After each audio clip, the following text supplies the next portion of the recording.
Hello বন্ধুরা, গোপাল রান্নাঘর থেকে তোমাদের সাদর আমন্ত্রণ জানাচ্ছি।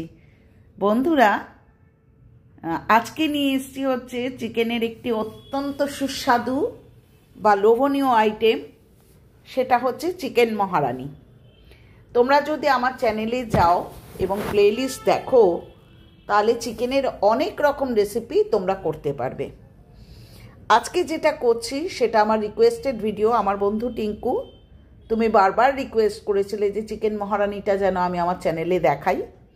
তো আজকে তোমার রিকোয়েস্টে এবং আমার পরিবারের সদস্যদের রিকোয়েস্টে, কারণ সত্যি এটা খুব ভালো খেতে হয়, একবার ট্রাই করো সবাই।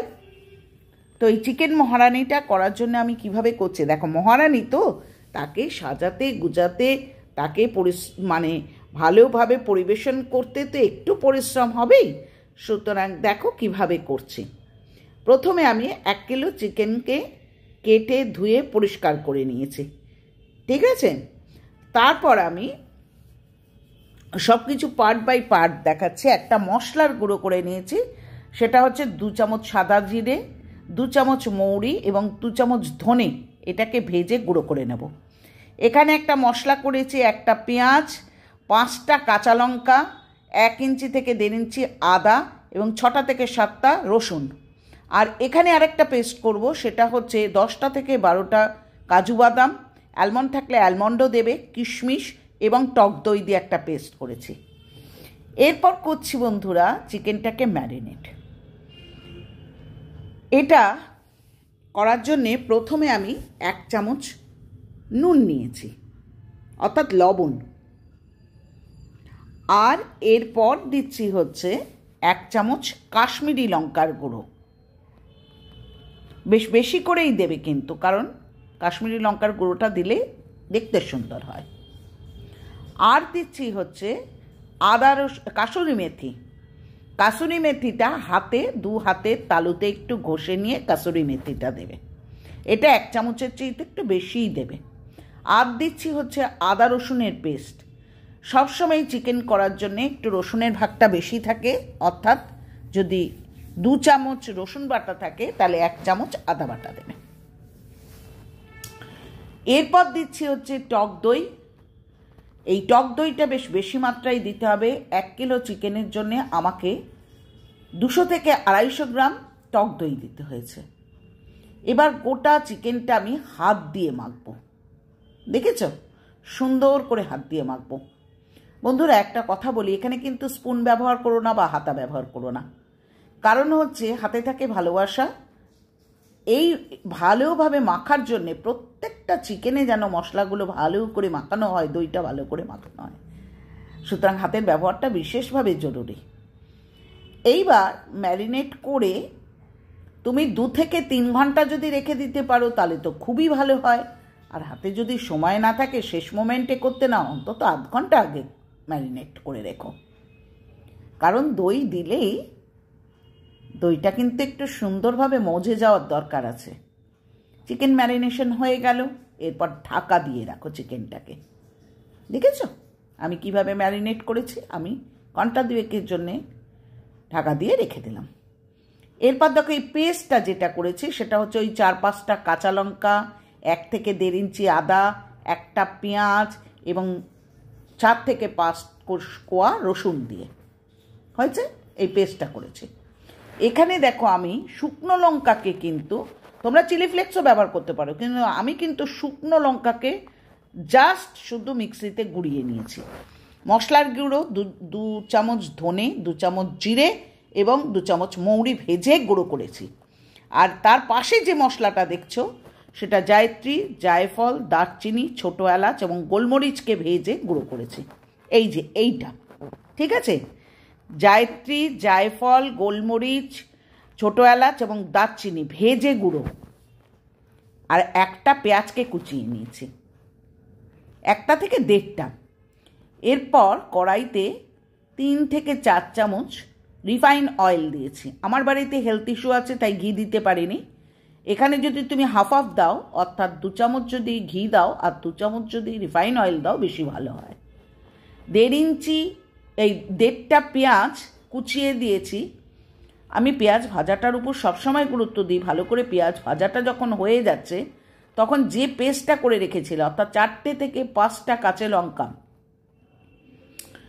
1 ইঞ্চিতে 1.5 ইঞ্চি আদা, 6টা থেকে 7টা রসুনের কোয়া বা 3টে থেকে 4টে রসুনের কোয়া এবং 1টা পেঁয়াজ পেস্ট করে নিয়ে ভালো করে ভাজতে লাগলে। এই ভাজাটার উপর তো আমি সবসময় গুরুত্ব দিই, জানো তো, কারণ হচ্ছে পেঁয়াজের আইটেমে পেঁয়াজ ভাজাটা বিশেষভাবে দরকার।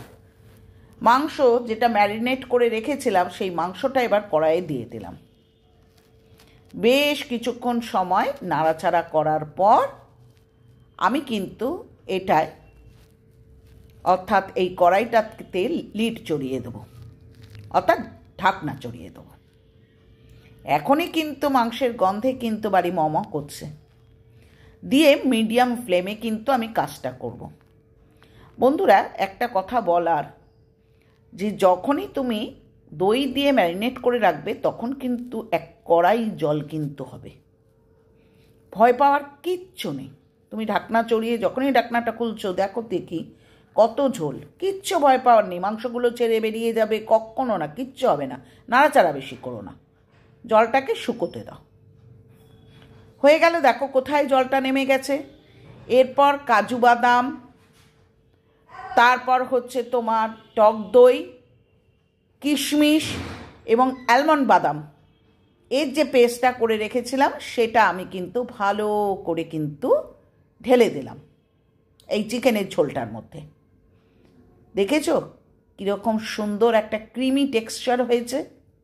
অসম্ভব সুন্দর স্বাদ হয়, যেটা আমি বারবার বলছি না। কিন্তু এখনও তো মহারানী, চিকেন মহারানীকে তো এখনও পর্যন্ত গয়নাগাটি পরানো হয়নি।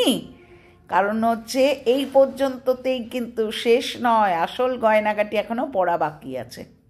বন্ধুরা, অনেকেই কিন্তু এখানে চিনি ব্যবহার করেন না, কিন্তু আমি কিন্তু একটু ব্যালেন্স করার জন্য চিনি অল্প দেব, খুব অল্প, একেবারে অতীব সামান্য কিন্তু দেব, যেহেতু টক দই ব্যবহার করেছি।